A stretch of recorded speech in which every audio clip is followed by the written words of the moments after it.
So I've seen the apology and I will admit it was not good. Even from a PR standpoint, it was just not good. I don't know if they have like a management. I don't know if people are working with them.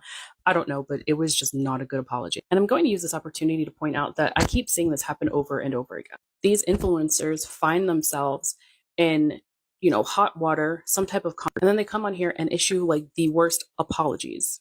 And I know that we want people to make the right apology. Like, we want them to be authentic. We want them to be real about it. We want them to mean it. But the truth is that a lot of people don't know how to apologize. The moment they messed up was when they started making excuses or sharing reasons or why they or how they felt in the situation. If you have done wrong to someone or a community, when you apologize, it's not the time to defend yourself. You apologize, you take accountability, and then you tell them what you're planning on doing to correct it. And I don't mean giving vague statements. I mean giving actual things that you're going to do. What actions are you going to take?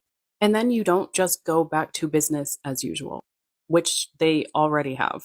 A much better thing for them to do would have been to make a clean, simple, and straightforward apology, take their little break, and then they could have even met with another podcaster to actually talk about the situation later on.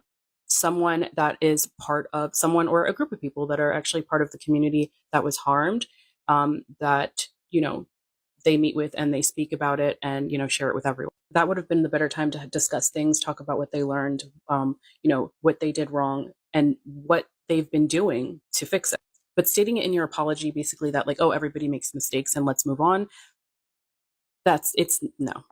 Anyway, I don't really know what this means for them, but that apology was definitely a fail. Be sure to subscribe to our channel if you haven't already, because subscribing makes you feel warm and squishy and cozy and fuzzy inside. So just